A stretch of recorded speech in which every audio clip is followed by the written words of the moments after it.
제주의 역사 속으로 떠나보는 시간입니다. 꼬닥꼬닥 걸어서 제주의 한승훈입니다. 네, 안녕하세요. 누구보다 제주 역사의 진심인 사람 최진실입니다. 자, 우리가 매주 이 시간에 제주 역사를 꼬닥꼬닥 알아보고 있잖아요. 오늘 주제 키워드는 할망입니다. 할망. 네, 할망. 할망. 익숙한 단어잖아요. 그렇죠, 할머니. 할망. 혹시 할망하면 뭐 떠오르는 인물 있어요? 제가 아는 진짜 유명한 할망이 있어요. 우리 동네 우는 애기, 넉나간 애기, 체한 애기, 놀랜 애기 영영 만져주면 싹 낫게 해주는 그 영영 할망이 생각이 나는데. 영영 할망? 네, 영영. 여기 아, 영영 만지면 영영한다고? 낫는 할머니, 영영 할망. 한 영영 번씩 할망. 가봤을걸요? 근데 영영 할망이라고 하는구나. 네, 우리 집에서 영영 할머니였는데 아, 막 울면 영영 할머니 밭에 데리고 가볼래? 이렇게. 그거 처음 알았어요, 저는. 진짜요? 저는 영등 할망 떠오르고. 아, 영영 할망. 뭐 설문대 할망도 설문대 할망 있고. 떠오르고. 근데 네. 한양 할망이라고 들어보셨어요? 한양 할망? 음. 여긴 제주인데 왜 한양 할망이에요? 난 제주도- 노비였는데 노비. 네, 한양 할망으로 불리면서 제주 사람들에게 아주 존경을 받았던 인물이 있습니다. 오? 이름하여 정난주거든요. 네. 자, 오늘은 정난주 그녀에 대해서 알아볼까 하는데요. 자, 오늘 함께 이야기 나눌 두 분 먼저 모셔볼까요? 두 분 안녕하세요. 안녕하세요. 네. 자, 본인 소개 좀 해주실까요?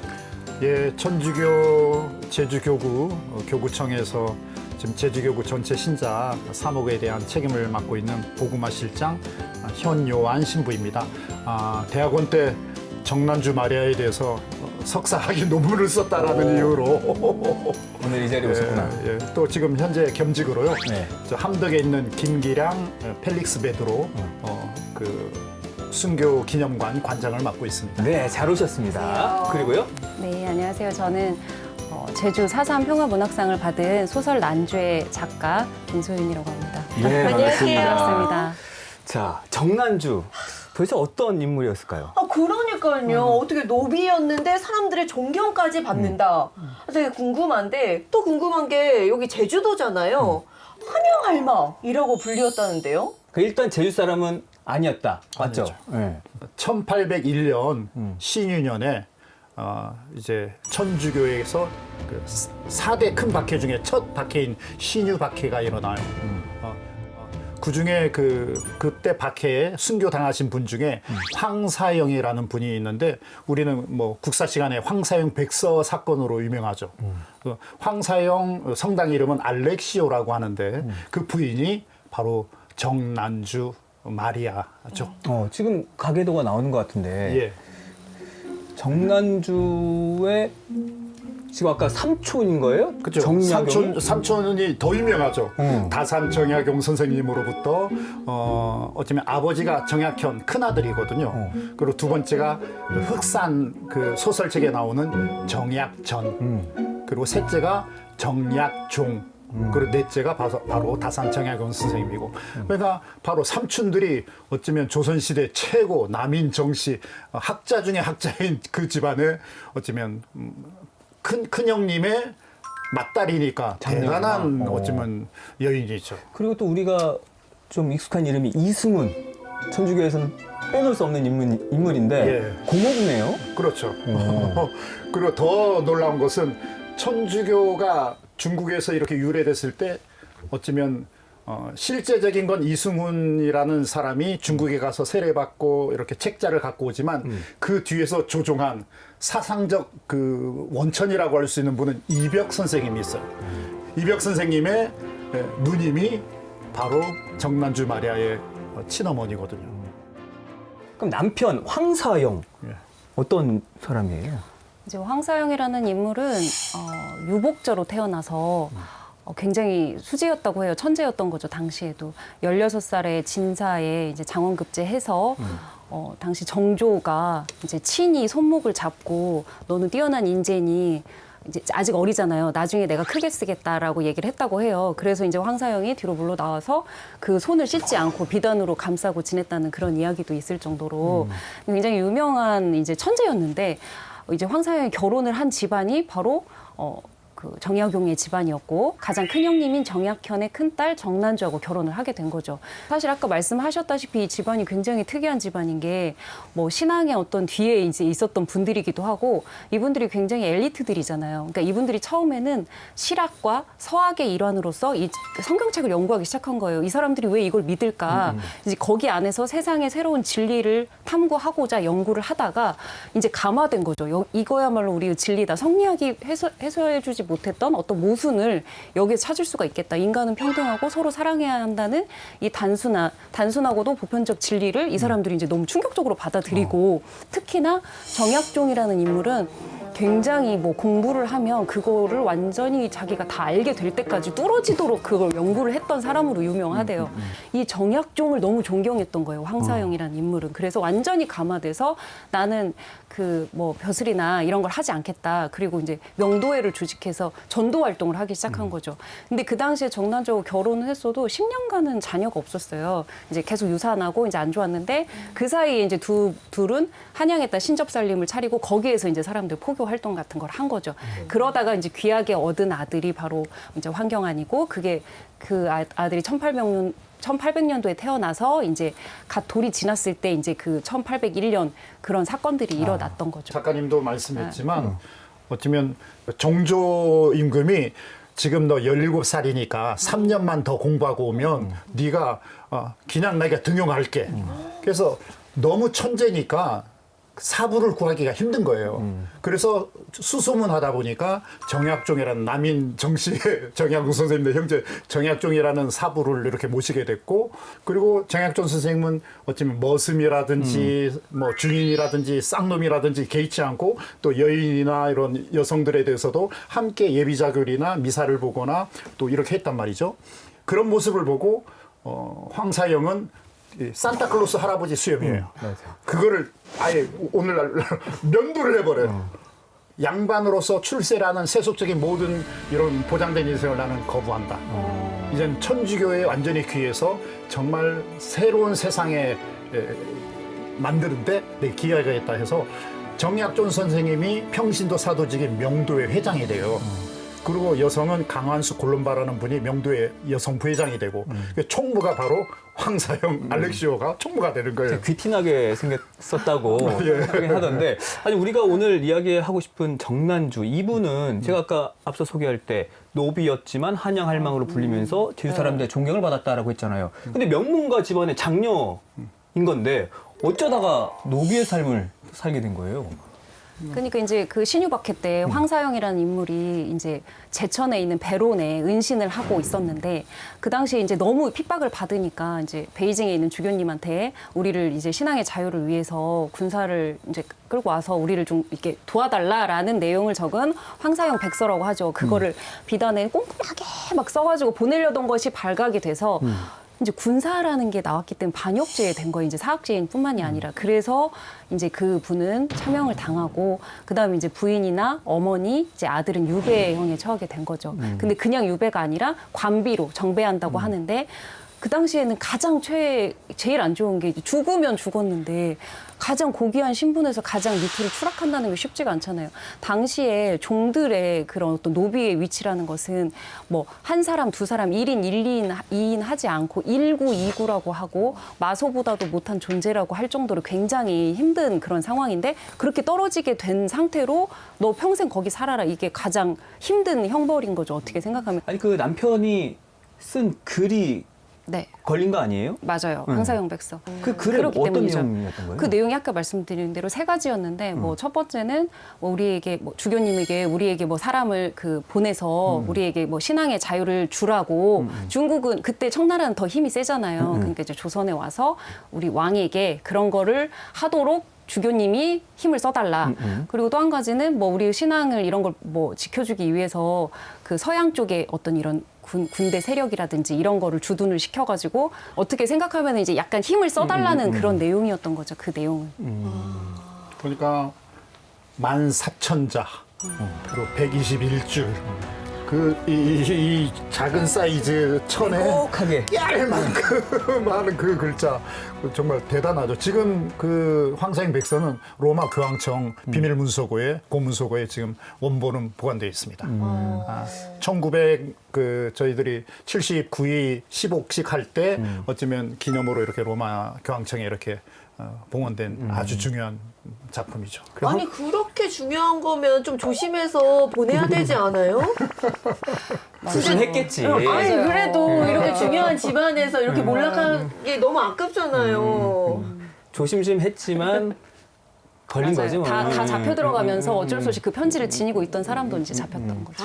그래서 지금 뭐 어머니가 어디로 떠나고 거제도로 아들 어디 떠나고 가고, 이런 예. 것들이 네, 예. 기록에 남아 있잖아요. 네, 일성록에 남아 있죠. 네. 지금 어떻게 되냐면 이른바 어머니 시어머니 이윤혜는 거제도로 그리고 시숙후 황석필은 함경도 경흥으로 또 노비 육소는 갑산으로 그리고 뭐 정약전은 흑산도로 정약공은 강진으로 뭐 하여튼 온 집안이 전국으로 그냥 같이 붙어 있으면 천주교를 또 이렇게 전파한다라는 이유로 뭐 가족, 친척, 노비, 머슴 전부 다 개별적으로 다 찢어놔요. 그러니까 어쩌면 황경한 아들은 추자도로 또 부인 정난주는 제주도로 유배를 올 수밖에 없었던 거죠. 정조 때만 하더라도 정조는 천주교를 박해하지 않았었잖아요.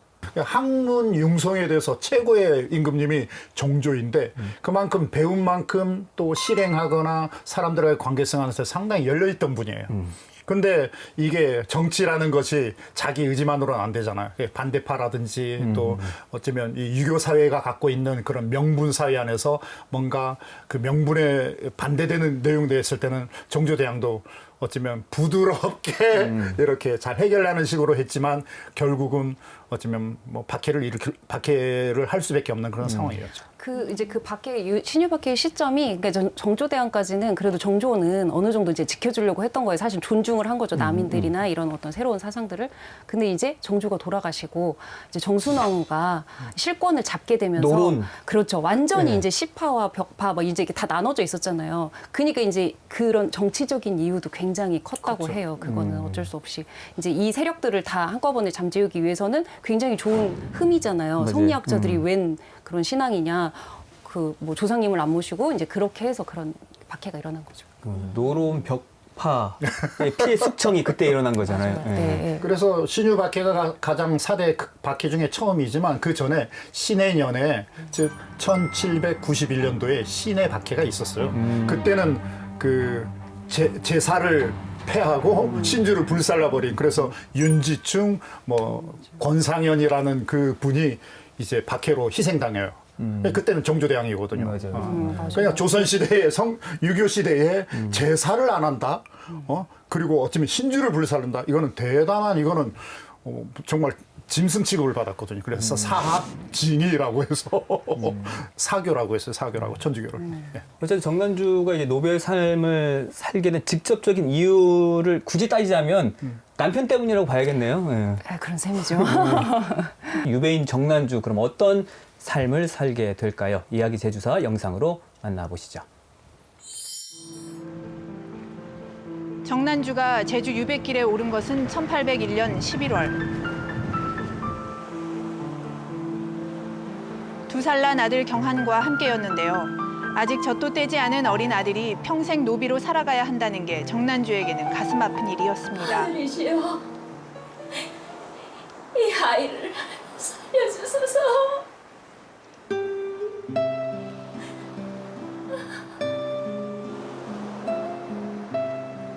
어린 경한의 유배지인 추자도가 점점 가까워지고 그와 함께 아들을 보내야 할 시간도 다가오고 있었습니다. 여보시오, 사공. 네, 무슨 일이요? 부탁이 있습니다. 젖도 떼지 못한 이 어린 것이 무슨 죄가 있겠습니까? 이 어린 것이 앞으로 죄인이라는 권력을 쓰고 평생을 모욕받으면서 노비로 살아가야 할 것을 생각하니 가슴이 미어집니다. 이 어린 것을 살려주십시오. 제발.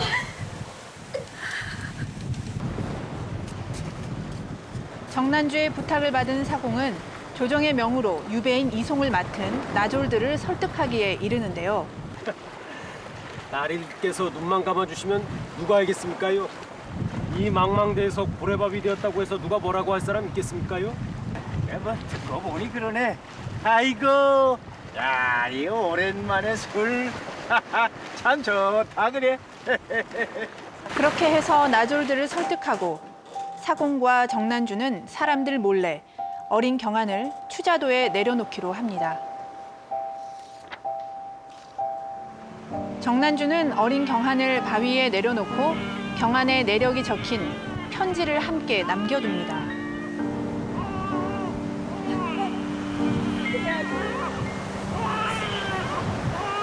함께 살아야 한다.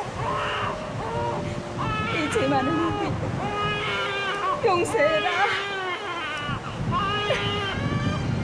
아니 저렇게 안 했으면은 대정현으로 같이 갈 거였던 거 아니에요? 근데 이제 대정연으로 만약 같이 가더라도 관비나 관노나 이런 지금 그 유배 관비인 거잖아요. 이런 사람들이 유배 죄인도 사실 떠나고 있는 길에 바로 사약이 내리는 경우도 아, 있고 그럴 수도 있겠구나. 같이 어떻게 갔다가 될지 모르는 거구나. 죽을 수도 있고 더 험한 꼴을 볼 수도 있는 거죠, 사실은. 정난주가 유배지인 제주에 첫 발을 내디딘 곳은 화북포구. 화북을 거쳐 유배소인 대정현에 도착한 정난주. 그때부터 정난주는 대정현 관아의 노비가 됩니다. 정난주는 유배 생활 동안 갖은 멸시와 냉대를 받는데요.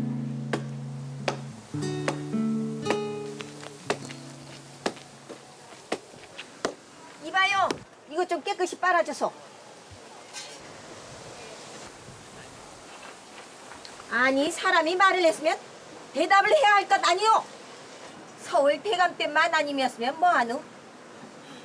유배 와서 관비인 주제에. 아직도 대감 땡 만아님인 줄 아시오? 아니요.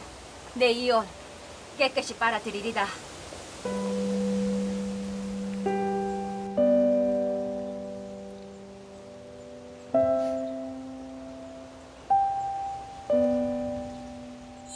제주에 오기 전까지는 뭐 손에 물 한 방울을 안 묻혀 쓸 수도 있었을 텐데 오자마자 빨래를 하게 되네요. 네. 구박도 받고 또 양반에서 또 노비로도 전락하고 아이를 또 추자도에 또 두고 왔잖아요. 그 심적인 고통이 만만치 않았을 것 같은데 제주에 딱 도착했을 때 그 삶은 좀 어땠어요?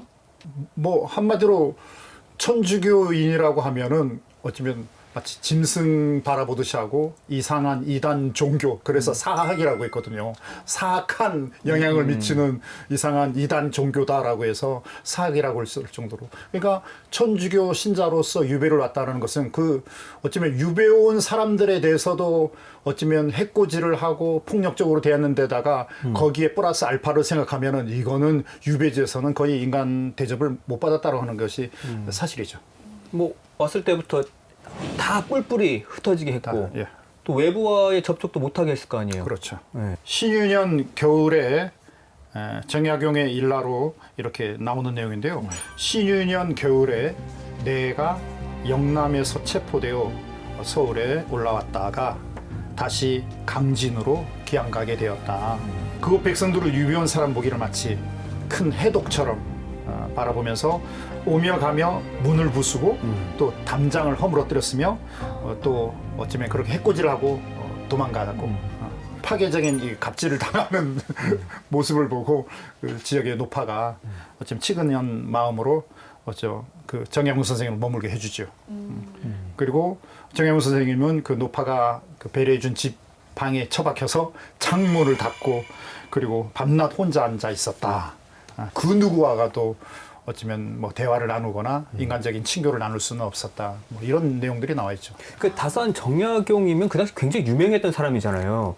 근데 이분도 이런 대우를 받았는데 뭐 평민, 천민 신분이었던 대다수의 천주교 유배인들에게 가해진 그 멸시는 더 심했을 것 같아요. 네. 정난주처럼 이제 관비로 처한 상황은 더더군다나 어렵고 많은 유배인들이 어려움을 겪은 걸로 알고 있습니다. 특히나 이제 여성 유배인 더 심했을 거다라는 여성 말씀이시잖아요. 유배인, 네. 여성 관비로 이렇게 정배박힌 경우는 정말 너무너무 일단 살아남기 자체가 어려운 거예요.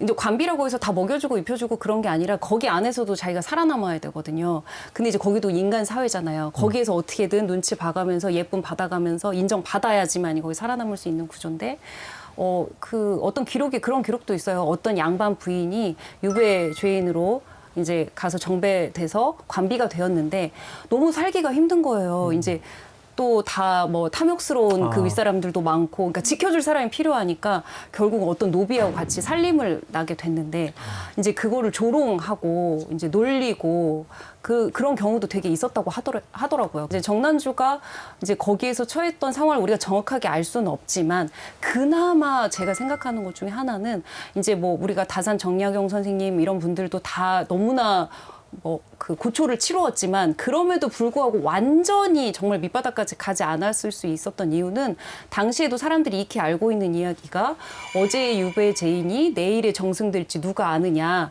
이거는 이제 사실인 거예요. 맞아요. 어제의 정승이던 사람이 오늘 이렇게 왔기 때문에 다시 또 돌아갈 수도 있는 거니까. 그러니까 복수까지는 아니지만 어떻게 될지 모르니까 완전히 그렇게까지 그 관리하는 그런 현감들도 그렇게까지는 못하는 게 있었고, 정난주라는 경우는 이제 제가 그래도 희망하는 것 중에 하나가 그래도 아버지가 그래도 건재하셨고 아무리 그래도 이제 그 정약용의 집안이고 하는 것 때문에 그 현감이나 목사나 아주 완전히 처참한 대우를 하기는 힘들지 않았을까 하고 희망을 하고 있죠. 그랬기 때문에 이 소설이 나온 거예요, 사실은. 안 그랬으면 더 처참한 삶을 다뤄야 되는데 그러지 않았을 것이다라고 믿고 있는 거죠. 그랬으니까 38년 동안 존경을 받을 수 있었던 거고요. 맞아요. 네. 이미 정난주 마리아는 육지에서 어쩌면 천주교 공동체에 속해 있을 때부터 이미 뭐 양반이라는 자기 지위를 확보하거나 그런 존중받기보다는 양반집 귀한 딸이지만 어쩌면 그런 뭐 봉사랄까 섬김이랄까 애덕 실천을 했기 때문에,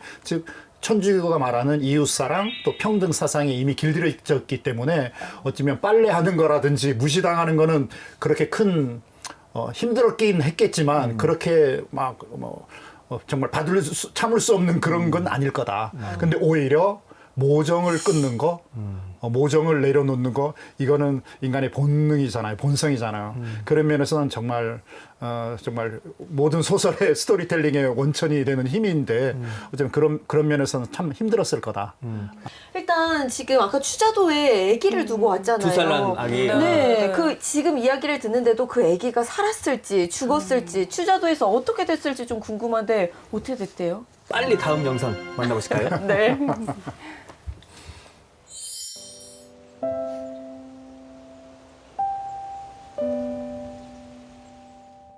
이 정도쯤이야. 그나저나 우리 경환이는 어떻게 됐을까? 살아는 있을까? 녀석, 이 유난히 곧불이 심한데 쌀쌀한 가을 바닷바람 맞아서 괜찮을까? 경환아, 내 아기 경환아.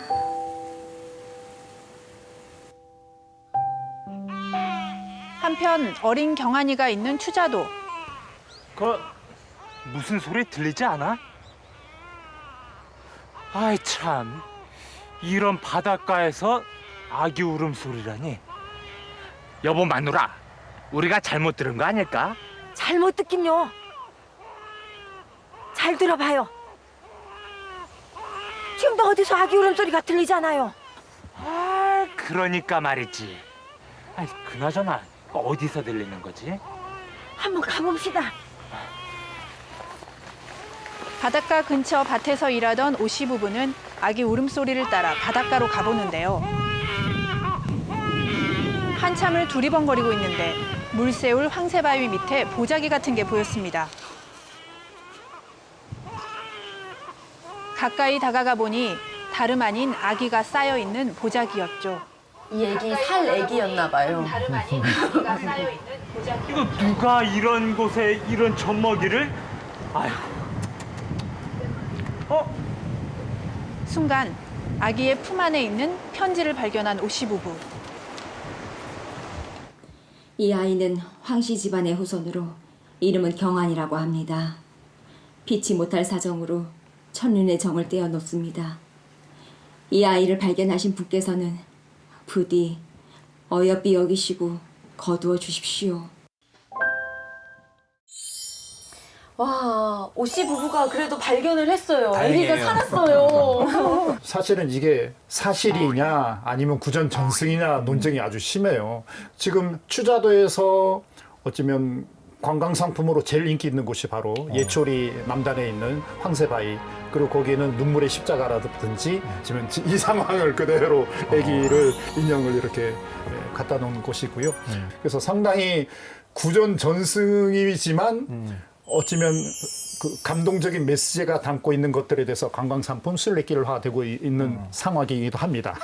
일성록에는 이제 황경환을 추자도로 정배했다라고 되어 있지만 그러면은 안 맞아요, 논리적으로. 정배된 아이를 거기다가 어떻게 몰래 내려놨다, 더더군다나 편지를 넣어놨다? 그럼 당장 들키죠. 그 추자도에서는 지금 관노가 하나 정배되어 온다는 사실은 엄청난 일이고 누가 키울 것이냐부터 시작해서 이제 다 논의가 됐을 텐데, 저는 제가 받아들이기는 이제 정난주와 같이 대정연으로 왔어야 되지만 추자도 백길에서 그렇게 이제 내려놓는데 이제 내려놓고 난 다음에 그 다행히 이제 오씨 부부가 발견을 해서 저는 키웠을 거라고, 그거는 맞을 것 같아요. 왜냐하면 나중에 그 후손들이 계속 지금도 살고 있잖아요. 살고 있고, 원래 이 사연이 알려진 이유가 라크루 신부가 추자도에 방문했을 때 황경환의 6대손을 만나서 그런 집안의 이야기를 듣고, 그래서 실제로 지금도 오씨하고 황씨는 한 집안으로 여겨서 결혼하지 않는다는 건 사실이라고 하잖아요. 그 집안 후손들 찾아가면은 나도 이유는 모르지만 우리는 같은 집안으로서 뭐 결혼 안 해, 막 이런 이야기들 하시더라고요. 추자도에서만요? 아니면 추자도에서만, 거기서만요. 딴 지역은 아니죠.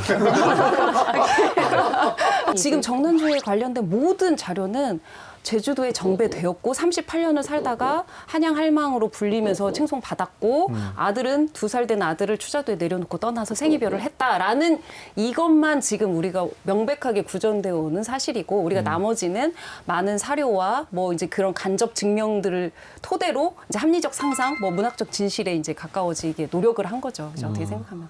그래서 아이를 두고 떠나야만 했던 그 어머니의 마음, 네. 이 정난주의 마음을 어떻게 소설에 표현하셨어요? 그걸 쓰면서 울었던 것 같아요. 이제 이 소설을 쓰면서 몇 대목에서 저도 울었는데, 쓰면서도 울었는데, 이제 제가 그런 표현을 썼거든요. 창자가 끊기고 뼈를 긁어내는 그 슬픔에 배가 한마장도 떠나지 못해서 실신했다라는 말을 썼거든요. 그 아이가 죽을 수도 있고 살 수도 있지만 확률적으로 살 확률이 더 높기 때문에 그 아이를 놓고 떠날 수밖에 없었던 이 어미의 마음이, 제가 생각했을 때는 생존의 문제도 있지만 이 아이가 이제 자기나 자기 남편이나 이 집안이나 아니면 이 조선이라는 이 나라 자체의 굴레에서 벗어나서 이 아이는 좀 하나의 한 명의 산의 백성, 양민으로 좀 살아갔으면 좋겠다라는 바람을 가지고 내려놓지 않았을까. 그래서 이제 소설에도 그런 대목을 제가 썼고요. 네. 그랬을 거라고 저는 생각은 합니다.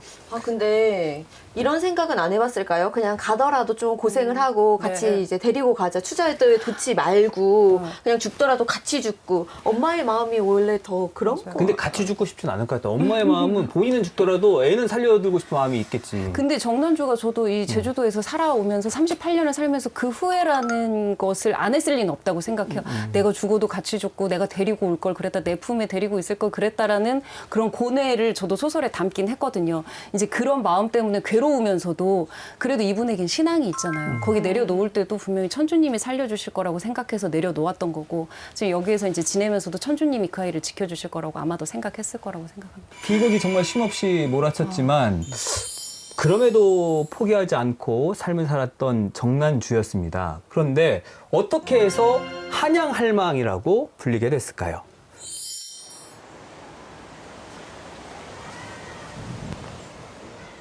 어느 날 대정현 관비를 관리하는 김석구의 집에 일하러 오게 된 정난주.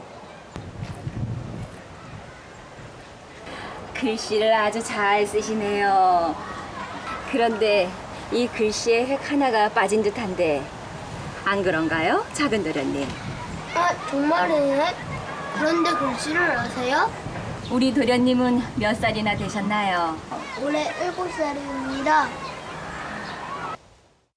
우리 경환이도 제대로 자랐다면 이 아이랑 같은 또래겠구나. 또래 아이들만 보면 더 생각났을 것 같아요. 아이고, 7살이나 되셨어요? 자고로 4대 대장부는 도련님처럼 의젓해야 한답니다. 글 공부도 게을리하지 마시고요. 네.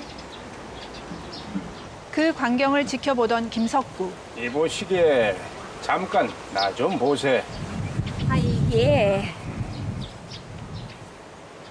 근데 지금껏 자네를 눈여겨 봐왔는데 제대로 된 집안에서 배운 듯하이. 그래서 내 부탁 하나 함세.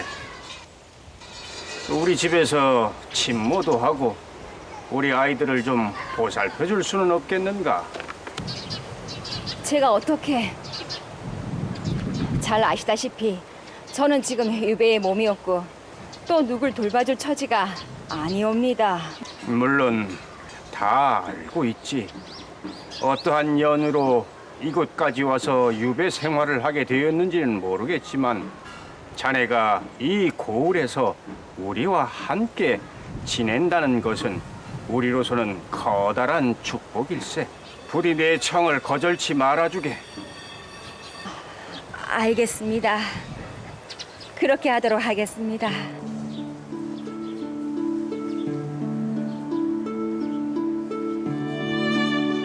그렇게 해서 정난주는 마을 유지인 김석구의 집에서 친모로 일하게 됩니다. 풍부한 학식과 교양을 가진 정난주. 노비 신부님에도 불구하고 대전 고을 사람들은 어려운 일이 있을 때마다 그녀를 찾아와 상의하고 그녀 또한 그들과 함께 하는데요. 그런 따뜻한 인간애 때문에 그녀는 한양 할머니라고 불리며 마을 사람들의 사랑과 존경을 받게 됩니다. 마을 사람들은 정난주라는 이름은 몰랐던 거예요? 그냥 뭐 단순히 한양 할망이라고만 불렀어요? 그러니까 조선시대에 여인이 이름을 갖기란 또 인식되기랑 상당히 어려운 문화였고 거기다가 관비, 유배된 죄인으로서의 관비, 그런 여인에게 이름을 준다? 이건 상당히 어쩌면 있을 수 없는 현실인 거죠. 근데 우리가 정난주라는 그 이름을 알게 된 것에 난자가 난초 난자의 주가 진주, 그야말로 난초와 같은 값진 보물, 보배, 보석. 어쩌면 한양 할망의 또 다른 닉네임이 또 난주가 되지 않았을까? 그럼 한양 할망이라는 정말 이분이 어떤 분인지도 모르고 묘소를 관리하고 또 제사를 지내고 자자손손 그렇게 융숭한 노비인 그분을 모신다? 이거는 분명히 내적 분명한 동기부여가 없이는 있을 수 없는 일이거든요. 그렇다면 정난주라는 분이 어떤 삶을 살았을까? 사실은 황경한이라는 자기 자식을 이제 어머니로서의 천부인적인 것, 권한까지도, 권리까지도 이제 유배된 죄인으로서 포기될 수밖에 없는. 그야말로 인간적으로는 이 사람은 저주의 삶이다라고 할 수 있는 유배 생활인데, 인간적으로 저주로 보이는 유배 생활이 사실은 아까 김석구도 얘기했지만, 우리 집안에는 축복이 되는. 그러니까 황경한을 이름으로 인해서 또 다른 황경한을 얻게 되는. 어쩌면 제주도라는 삶을 보면서 제주도 사람들, 특히 제주도의 여인들을 통해서 나만 슬프고 나만 저주받은 인생이 아니라 제주도 여인들의 삶이 나와 똑같은 이런 유배된 삶처럼 살아가는 그 고난이랄까 그 아픔을 또 만나지 않았을까? 그러면서 동병상련이 되면서 또 다른 삶의 활력이랄까 희망성을 보지 않았을까? 어쩌면 상당히 그 심리적으로 들어가게 되고 어쩌면 우리 식으로 표현하면 십자가이지만 십자가의 또 다른 축복이랄까? 저주와 고통이지만 그 속에 정말 인간이 살다 보면 사라점쩌라는 또 다른 희망성, 또 다른 삶의 측은지심, 또 다른 생명력이 어쩌면 정난주를 만나지 않았을까? 그런 생각을 들게 되죠. 정난주라는 인물이 어쨌든 제주도에 와서 그러니까 왜 그랬는지 우리가 정확하게 역사적 자료가 남아있지는 않아요. 하지만 당시에 한양과 제주의 어떤 문명과 문화의 격차는 굉장히 컸고 한양에서 무슨 종이 한 장만 날아와도 거기에 적혀 있는 것들이나 이런 게 엄청난 파급력이 있었단 말이에요. 이분이 어쨌든 그런 파급력을 가지고 문화적인 전파 혹은 이제 적극적으로 뭘 하지 않아도 이분이 하는 한마디 한마디가 굉장히 의미가 있었을 것이다. 본인들은 만약에 아프면 기도만 하고 있는데 정난주라는 인물은 옆에서 알고 있잖아요. 한양에 세상에서 가장 최고의 명문가에서 가장 지식의 총집합에서 자라난 이 여인이 봤을 때는 아 그렇게 하면 안 돼요. 그거 씻어야 돼요. 뭐 예를 들어서 이런 한마디만 했어도 굉장히 이분들에게 영향이 있었을 것이다. 그래서 이제 이분이 작은 어떤 그런 재능들 뭐 혹은 이런 걸 나누다 보니 존경받는 인물이 되었을 거라는 생각이 듭니다. 그 황사영 알렉시오가 워낙 교회 안에서는 정말 너무나 중요한 인물이기 때문에 그 부인이 또 정약용의 조카이고 정난주가 제주도에 유배가 왔다는데 그럼 제주도에 어디 살았는데 어떻게 살았는데 한국교회사 연구소의 최소구 신부님이 그때 한국교회사 소장 신부님이셨거든요. 아, 제주도에 정난주라는 여인이 있었는데 그분 묘지가 어디에 있지? 그분이 어떻게 살았지? 추적하게 돼요. 교회사에서. 그러면서 어쩌면 당시 그 초대 그 제주교구의 평신도 회장이 이제 저희 아버지 현임종 씨거든요. 네. 그분하고 최소구 신부님하고 만나서 한번 제주도에 좀 묘지라든지 좀 이런 상황을 좀 알아봐 주세요라고 했고 그때 아까 김석구 그리고 김상집, 김상윤 그 자손 중에 어쩌면 그분이 남제주군 군수였어요. 그러면서 우리 천주교에서는 지금 정난주라는 이분의 묘소랄까 이분의 삶을 추적하고 있는 좀 당신 대정 사람이니까 알아봐라고 물어봤어요. 근데 아니 우리 집안에 대대손손 알지 못하는 묘를 관리하고 있고 그 묘는 한양할망 묘야라는 얘기가 있다는 거기서 이제 구전전승을 우리가 끄집어낼 수 있는 거거든요. 성도 모르고 이름도 모르지만 예. 그런 서울 할머니라고 불렸던 사람이 있다. 근데 그리고 그걸 지금 우리 계속 자자손손 그 묘지를 관리하고 관리하고 있고 있다. 제사를 계속 지내고 있고 이 사람이 누군지 몰라라고 했는데 이제 앞뒤가 딱 맞아지는 거죠. 그러면서 저희들이 묘지를 발견하게 되었고 또 그 집을 이렇게 또 인터뷰하게 되었고 그런 상황입니다. 작가님, 근데 이 서울 할망이 와가지고 어떤 정신, 뭐 어떤 박애주의 정신을 베풀고 간 거예요? 뭐가 그렇게 존경받을 만한 일이었고? 뭘 했길래 지금 제주도민들이 존경을 하고 이랬다는 거지? 그러니까 이제 일단 첫 번째는 그냥 일반 관비였을 거예요. 처음에는 이제 처음에는 오히려 더 의심받고 되게 더 핍박받는 그런 존재였을 텐데 거기에서 뭔가 특별함이 보였겠죠. 그랬을 때 그 바로 그 현청 뒤에 살고 있는 별감. 김석구 별감이 그때 그 노비 관리인으로 나오는데 양반 사회에서는 굉장히 좀 높은 지위였던 거죠. 그래서 왕래를 많이 하면서 정난주의 어떤 특별함을 봤을 것이고 그래서 이제 자기 아이의 유모로서 이제 이분을 모셔가게 된 거고 그러면서 여기에서 지냈을 텐데 이제 우리가 궁금하잖아요. 그러면 도대체 어떻게 38년 살았길래 물론 사람들이 와서 질문도 하고 뭐 도움도 받았겠지만 그래서 이제 여기서 필요한 건 우리가 이제 많은 역사적 자료를 바탕으로 합리적 상상을 통해서 우리가 충분히 뭐 좀 상상해 볼 수 있잖아요. 우리 아까 신부님이 얘기하신 문학적 진실에 가깝게 제가 많이 그거를 구현해 보려고 노력을 했는데 그래서 정난주가 그곳에서 어떤 어려움들, 그 시대의 어려움들이 있잖아요. 뭐 가뭄이 들고 홍수가 들고 백성들은 핍박받고 장애인, 뭐 고아들 이렇게 어려운 사람들을 보면서 정난주라는 인물이 자기가 알고 있는 것을 알려주지 않고는 못 배겼을 것이다. 근데 제주 사람들에게 존경을 본인은 받았겠지만 사실 제주에서 생활 하루하루는 굉장히 힘들었을 것 같긴 하거든요. 뭐 시련도 있었을 테고 고통도 있었을 텐데 그걸 극복할 수 있었던 힘 뭐라고 보세요? 이런 말이 있어요. 엄마는 안 무겁다. 엄마는 안 배고프다. 그러니까 엄마 고기 먹어라고 했을 때 엄마는 안 배고파. 또 어쩌면 덩치 큰 아기를 업었지만 엄마는 안 무겁대요. 어쩌면 물론 생물학적으로 현실적으로 상당히 그런 다른 사람을 보살피고 이렇게 애덕을 실천하는 게 만만치 않았을 거예요. 근데 심리적으로 어쩌면 환경한이라는 그 어쩌면 내려놓을 수밖에 없고 천륜의 그 정을 끊어야 되지만 또 그 속에 어쩌면 우리에게는 보상이랄까 보속이랄까 그 심리가 있잖아. 그리고 지금 모습은 다르지만 현재 나와의 구체적인 관계성 안에서 나의 또 다른 아들, 또 나의 또 다른 가족, 또 이런 모든 사람들을 향한 그 마음이 엄마는 안 배고프고 엄마는 안 무겁거든요. 오히려 더 감사하고 더 기쁜 거죠. 그냥 조선시대 때 그런 말을 해요. 천주교 신자들은 천국이 두 개 있다. 지상에서 천국과 죽은 다음에 천국이 있다라고 하거든요. 어쩌면 지상에서의 천국은 바로 어쩌면 유배지에서 노비로서 정말 지옥과 같은 삶일 것 같은데 그 속에 또 다른 아까 박애정신, 인류의 그리고 어쩌면 평등사상, 인간의 소중한 가치 의미들 이게 바로 또 다른 천국인 거고 그 힘으로 어쩌면 하루하루 기쁘게 살아갈 수 있는 거고 자식을 향한 최선을 다하는 엄마는 이곳에서 최선을 다하니 아들아 너도 그곳에서 인간답게 최선을 다해 살아줘. 그런 마음이 서로 교차되는 거죠. 아, 갑자기 신부님 얘기 들으니까 이 노래가 생각나는데 어머님은 짜장면이 싫다고 하셨어.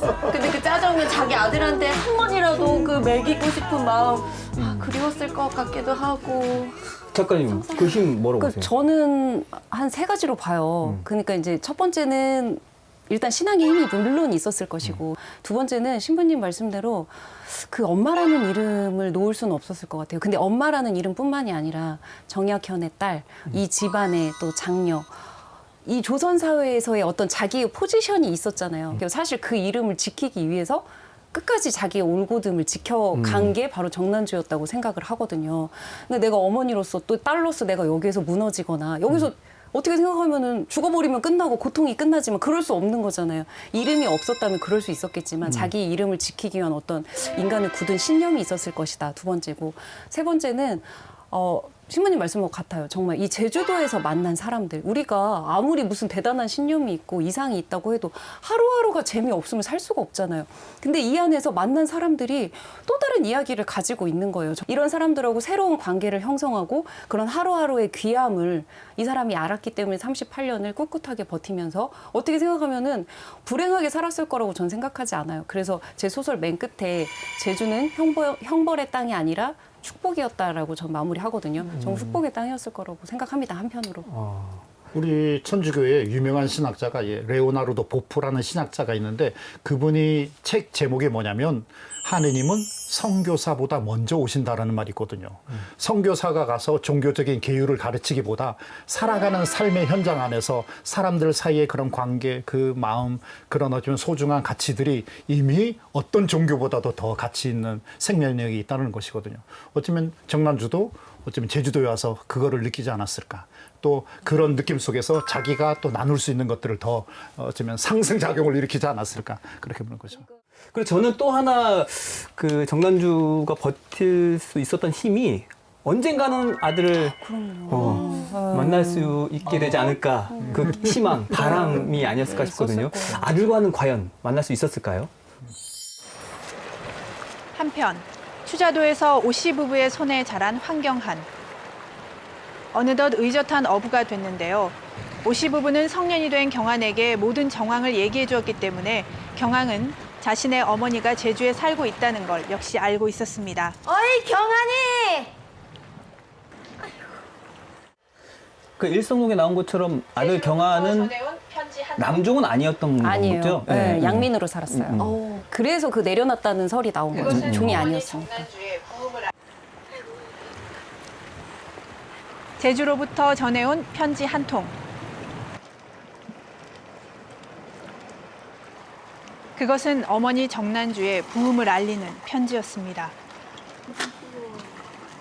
어머니!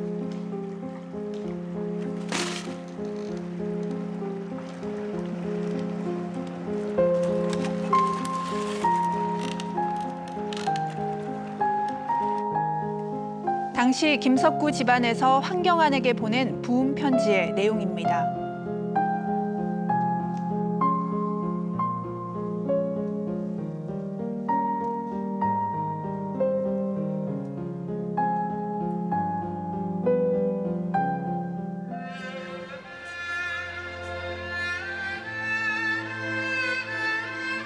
이렇게 해서 38년 동안의 제주 유배 생활이 죽음과 함께 마무리가 되었고 정난주는 김석구 집안의 배려로 김씨 선산에 묻히게 됩니다.